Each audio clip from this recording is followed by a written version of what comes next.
आसान है, सतलोक में जाना बहुत आसान है, लेकिन काल भगवान ने जो हमारे ऊपर ये अननेसेसरी बोझ लाद रखा है, जैसे 56 प्रकार की पूजाएं, नाना प्रकार की रीति रिवाजें जिनका कोई औचित्य नहीं, हम बेमतलब अपना समय व्यर्थ करते थे। जैसे होली मनाते हैं, दिवाली मनाते हैं, अब इसमें के फंड शुरू कर दिया, बम भटकावेंगे।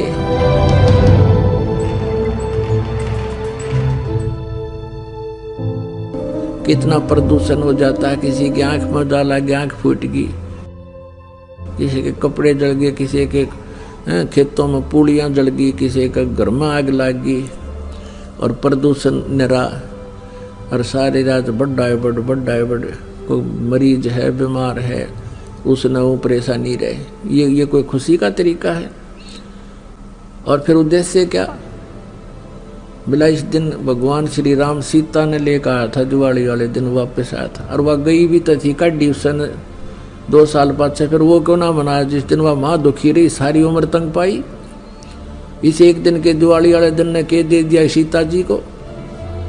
आजीवन भटकती रही, एक जंगल में टाइम पास किया, 2 बच्चों को लेकर के रहती थी। तो ये काल ने हमें ऐसा बना रखा है कि हम या तो भक्ति करें, नहीं करें तो ड्रामा सा करें, बस फिर इनको डाल दे इसमें 84 लाख योनियों। सीता जी के को रावण की कैद से छुड़वाने के लिए भगवान ने कितना प्रयत्न किया, श्री राम ने,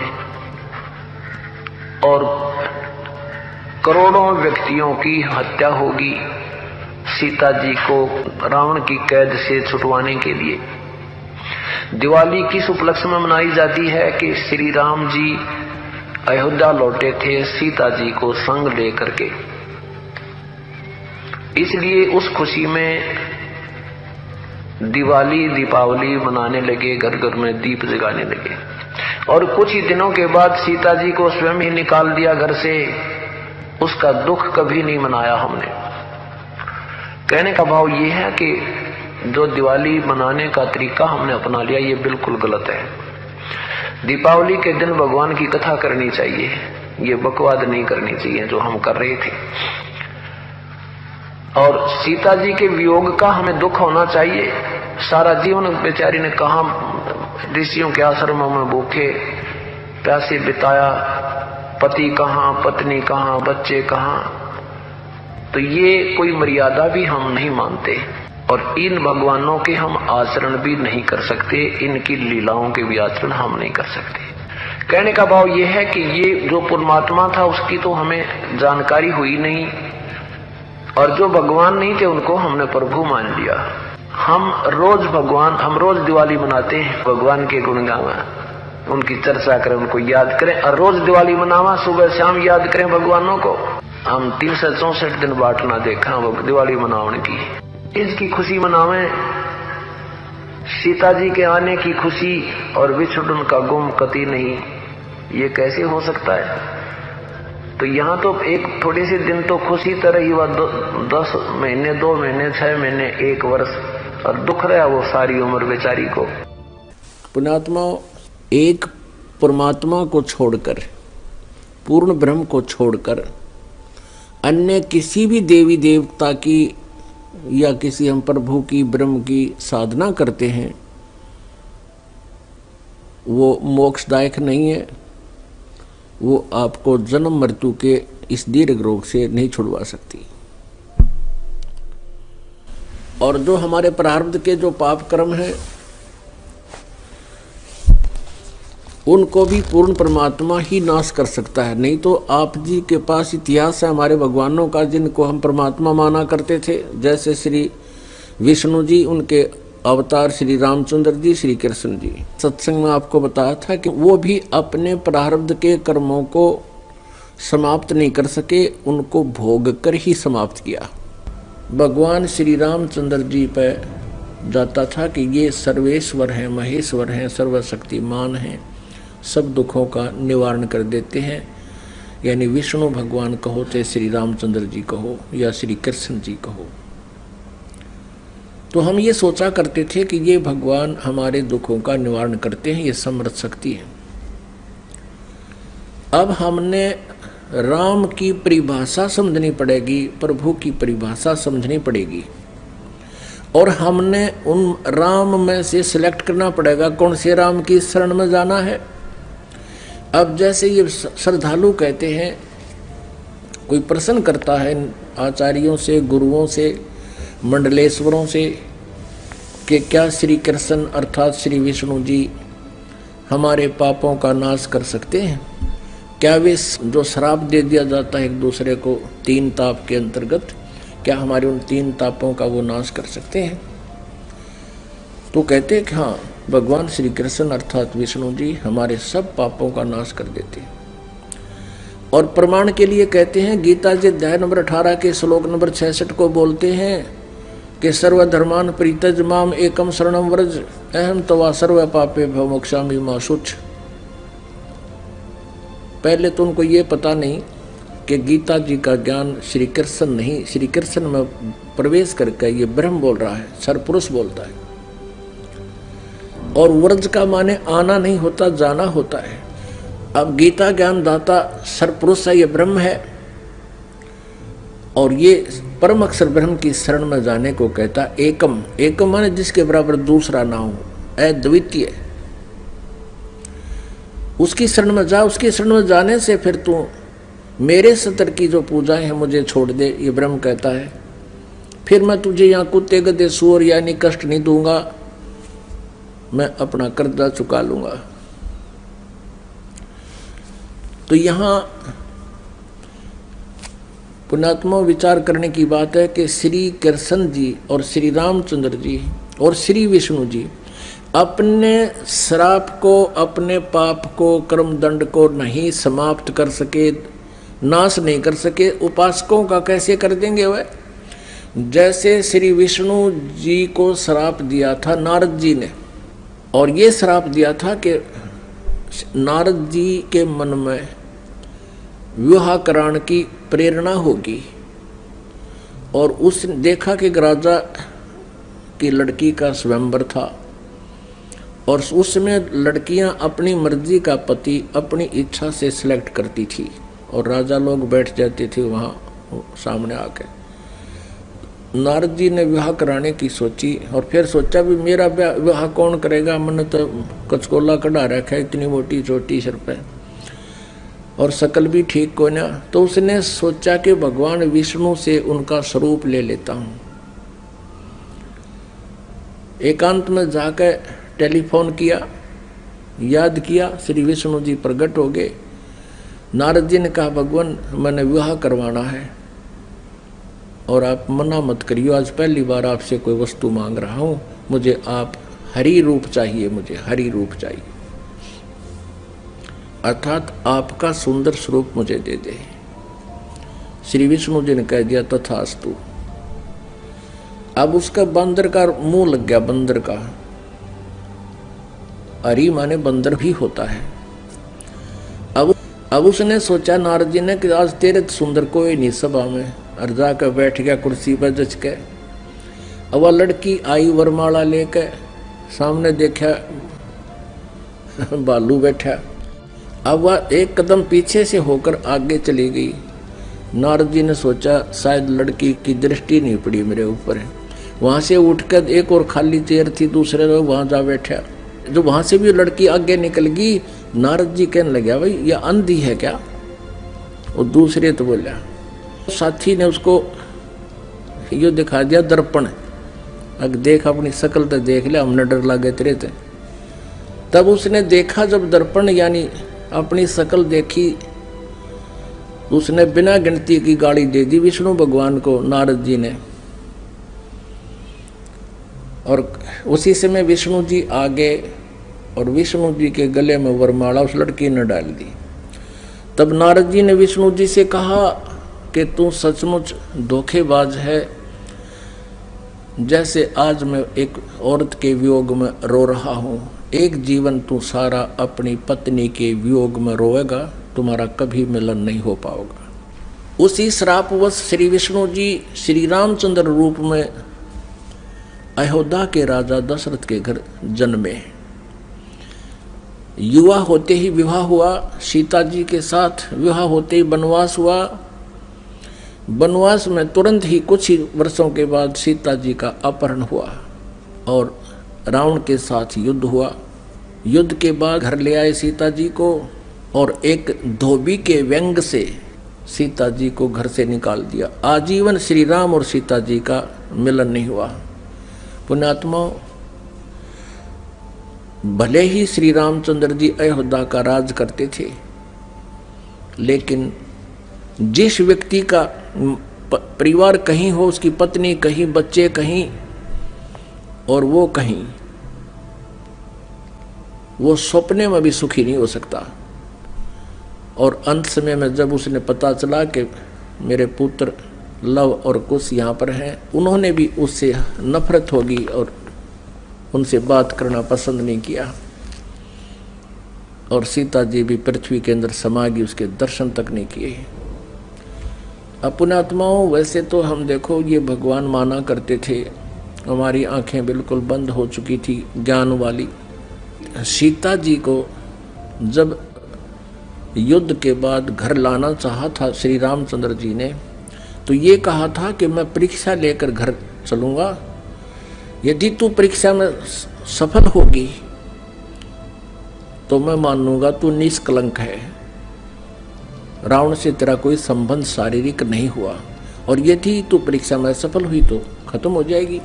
क्या परीक्षा ली थी श्री रामचंद्र जी ने कि अग्नि में बैठा दी थी सीता जी को, आग लगा दी थी चिता बना के, और ये सोच लिया था कि यदि ये कलंकित होगी तो जड़ मरेगी टंटा कट्टे, और सही होगी निष्कलंक होगी तो जीवित रह जाएगी। तो सीता जी जली नहीं थी, परीक्षा में सफल हुई थी।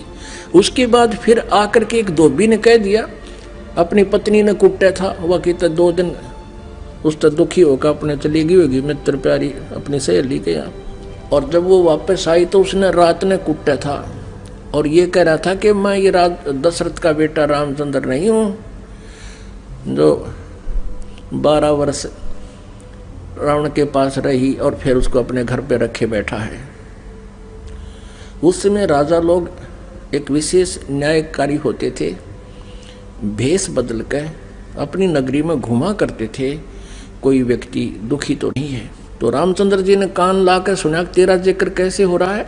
उसने 2-3 बार दोहराई ये बात, इस बात पर कि मैं निंदा का पात्र बन गया हूँ सीता को घर ला कर। अगले दिन सीता को निकाल दिया कि मैं दुनिया की व्यंग नहीं सुन सकता और जाइए आप, मैं नहीं रख सकता आपको, आप रावण के पास रही हो। अब फूटे भाग हमारे इसे भगवान थे हमारे, गर्भवती पत्नी और अकेले निकाल सुबह भाग जाए यहाँ से, अरे कलेजा फटने हो जाता है। आदमी अकेला निकाल के देखो, वो तो एक औरत की जाति थी, कहाँ जंगल में जावे, और कहते हैं झाड़ झाड़ बैरी होता है स्त्री का। और ये थे हमारे भगवान, ये थे इनके करैक्टर, इनको हम कहते हैं मर्यादा पुरुषोत्तम। यह क्या मर्यादा थी भाई, एक गर्भवती पत्नी को और घर से निकाल देना, कितना मरो चाहे जीवे, ये तो कितना कट्टर स्वभाव होगा उस व्यक्ति का।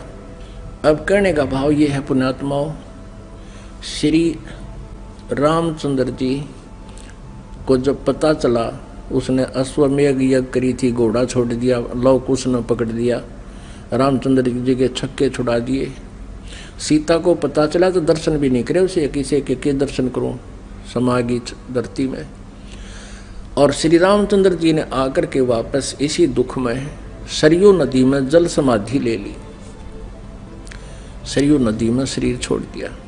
उसके बाद फिर श्री कृष्ण रूप में जन्म हुआ और रावण के साथ युद्ध के दौरान श्री रामचंद्र जी ने सुग्रीव के भाई बाली को मारा था एक वृक्ष की ओट लेकर, यानी धोखे से।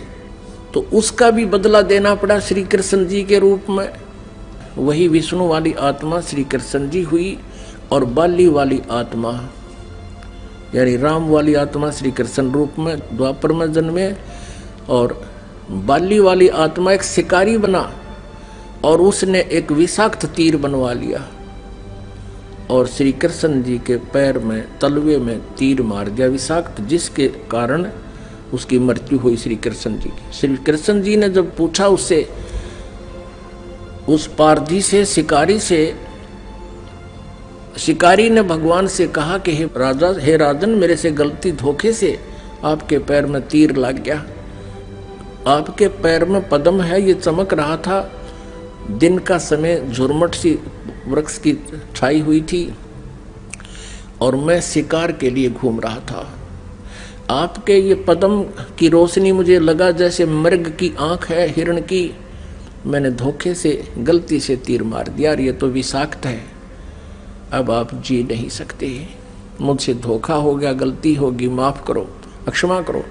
तब श्री कृष्ण जी ने कहा कि बाली, ये तेरे से धोखा नहीं हुआ, ये ऐसा ही होना था। भाई, मैंने तेरे को धोखे से मारा था त्रेता युग में, और आज मैं वो बदला दे चला हूं। अब दुर्वासा जी ने श्राप दिया था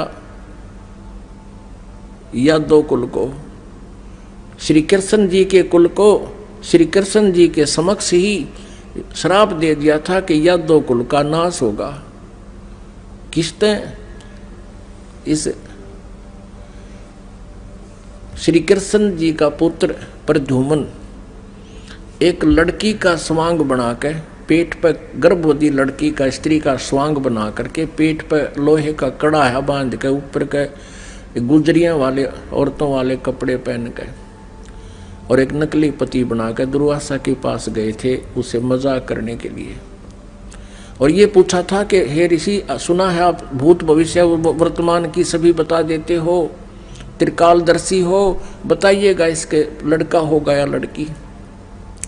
तब दुर्वासा ने ध्यान से देखा कि ये तो बकवाद कर रहे हैं।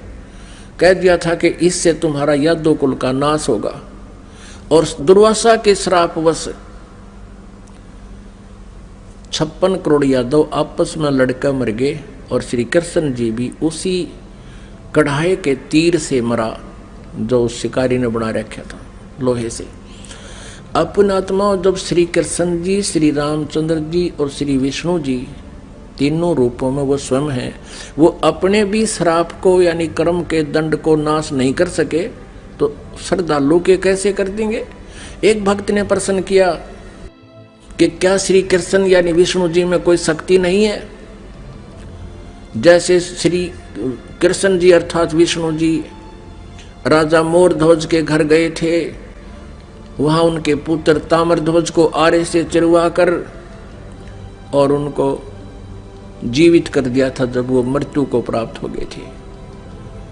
पुण्यात्माओं, कबीर परमेश्वर जी ने फिर ये इसका उत्तर दे रखा है, क्योंकि श्री आदरणीय धर्मदास साहब जी ने भगवान से ये प्रश्न किया था कबीर जी से कि हे भगवान, हमने सुना है श्री कृष्ण जी ने मोरध्वज राजा के पुत्र को आरे से चरवा कर वो मृत्यु को प्राप्त हो गया था, उसको जीवित कर दिया था, और आप कहते हो कि ये समर्थ नहीं है, ये कोई परिवर्तन नहीं कर सकते। भगवान, यह क्या छोटी बात है? तब परमात्मा कबीर परमेश्वर जी ने कहा था कि धर्मदास, जब महाभारत के युद्ध में और अभिमन्यु की मृत्यु हो गई थी,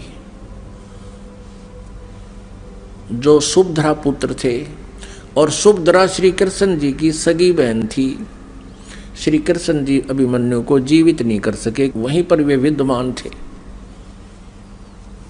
अब धर्मदास साहब ने पूछा कि हे भगवान, कारण क्या था? तब परमेश्वर कबीर जी ने कहा कि ये भगवान आपकी आयु और श्वास को घटा बढ़ा नहीं सकते। अभिमन्यु की आयु इतनी थी, उसके प्रारब्ध में ये परिवर्तन नहीं कर सकते। सुभद्रा रोवे थी, भगवान श्री कृष्ण रोवे थे अपनी बहन के दुख में, पांचों पांडव रोवे थे और उनका कुल नाश हुआ था। तो वहां थी समर्थता दिखाने का समय, वहां था, उसको जीवित कर देते। और वहां क्यों जीवित कर दिया ताम्रध्वज को? क्योंकि उसकी आयु शेष थी, उसके श्वास शेष थे। इतनी क्षमता इनमें है कि इन टूटे फूटे शरीर को ये ठीक कर सकते हैं, लेकिन श्वास नहीं बढ़ा सकते, कर्म दंड को ये समाप्त नहीं कर सकते। तो परमात्मा ने कहा, तुम कौन राम का जब ते जापम, तात कटे न ये तीनों तापम। तुम किस राम का भजन करते हो जिस कारण से आपकी साधना से, आपके द्वारा बताए गए इस मंत्रों से आपके अनुयायियों को लाभ नहीं हो रहा। आप उन भगवानों की भक्ति कर रहे हो जो आपकी किस्मत में लिखे हुए उन पापों का वो नाश नहीं कर सकते। और वेद बताते हैं परमात्मा घोर पाप भी नाश कर दे। तो इससे सिद्ध है आपको वो परमात्मा मिला नहीं है जिसकी तरफ वेद संकेत करते हैं। इति सिद्ध। वो परमात्मा कौन है? यजुर्वेद अध्याय नंबर 5 के और श्लोक नंबर 32 में कहा है, उसी कसी माने वो पूर्ण शांतिदायक है। गीता अध्याय नंबर 18 के श्लोक नंबर 62 में गीता ज्ञानदाता कहता है कि अर्जुन तू सर्वभाव से उस परमेश्वर की शरण में जा, उसकी कृपा से तू परम शांति को और सनातन परम धाम को यानी शाश्वत स्थान को, अविनाशी स्थान को, सत्यलोक को प्राप्त होगा, परम शांति को प्राप्त होगा। अब वेद क्या बताते हैं? यजुर्वेद अध्याय नंबर 5 श्लोक नंबर 32 में कहा है, उसी कसी यानी जो पूर्ण शांतिदायक है। कबीर असी, वो कबीर है, वो कबीर परमात्मा है। वेदों में उसको कबीर देव कहते हैं, हम उसको कबीर साहब कहते हैं, और कुरान शरीफ में उसको अल्लाहू अकबर कहा है। वो कबीर असी बमभारी असी, वो कबीर परमात्मा है जो बमभारी माने बंधनों का, अरी माने शत्रु, जो बंधनों का शत्रु है। अंगारी असी जो पाप नाशक है, पापों का शत्रु। अग माने पाप, अरि माने शत्रु, जो पापों का शत्रु है, जो पाप नाशक है। और बमभारी जो कर्म बंधनों, जो हमारे, क्योंकि हम संस्कार से यहाँ फंसे हैं, हमारे संस्कार यहाँ पर हैं, तभी हम उन संस्कारों से जन्म मृत्यु में लगे हुए हैं। कभी किसी से हमारा संयोग है, किसी के हम पुत्र बन गए, किसी की पुत्री बन गए, किसी के पति बने, किसी की पत्नी बने।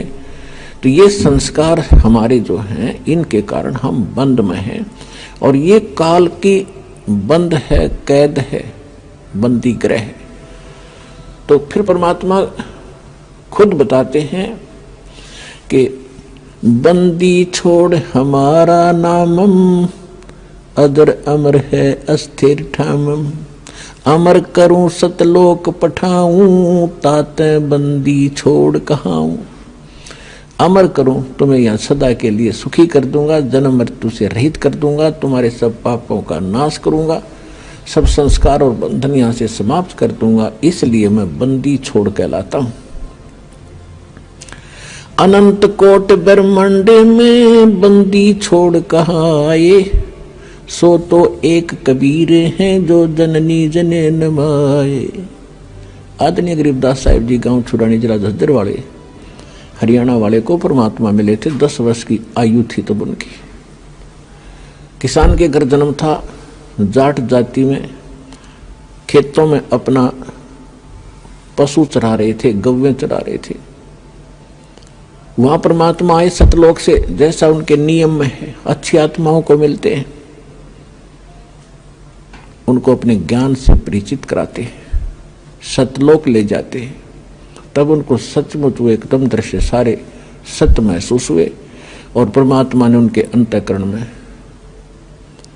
वो यथार्थ ज्ञान योग उनका खोल के और वो फीड कर दिया था, यथार्थ ज्ञान उनके अंदर भर दिया था। परमात्मा के ज्ञान से, परमात्मा के से प्राप्त दिव्य दृष्टि से गरीबदास साहिब जी ने फिर बताया, अनंत कोटि ब्रह्मांड का एक रति नहीं भारे, सतगुरु पुरुष कबीर हैं ये कुल के सिरजनहार। यानी हमारे सदग्रंथ बताते हैं कबीर इज गॉड, आंखों देखा वो महापुरुष बताते हैं Kabir is God. Who Kabir, वो कौन कबीर? अनंत कोट ब्रह्मांड का एक रति नहीं भारे, सतगुरु पुरुष कबीरे हैं ये कुल के सिरजनहारे। हम सुल्तानी नानक तारे, दादू को उपदेश दिया, जात जुलाहा भेद न पाया, वो काशी माहे कबीर हुआ। अब स्पष्ट भी कर दिया कि हु कबीर जो काशी में जाति जुलाहा धानक रूप में रहा करते थे, वो है वो भगवान सिरजनार। गरीबदास साहिब जी कह रहे हैं कि मुझे और इब्राहिम सुल्तान अधम एक मुसलमान राजा था इराक देश का, उसको और आदरणीय दादू साहिब जी को, आदरणीय नानक साहिब जी को हम सुल्तानी नानक तारे और दादू को उपदेश दिया, जात चुलाहा भेद नहीं पाया, वो काशी माहे कबीर हुआ। अब स्पष्ट कर रहे हैं गरीबदास साहिब जी कि मुझे पार किया, दादू साहिब जी को पार किया, नानक जी को पार किया। अब दादू साहिब जी को परमात्मा ऐसे ही मिले थे जैसे गरीबदास साहिब जी को मिले थे। उन्होंने कहा था, जिन मुझको निज नाम दिया सोए सतगुरु हमार। सत साहिब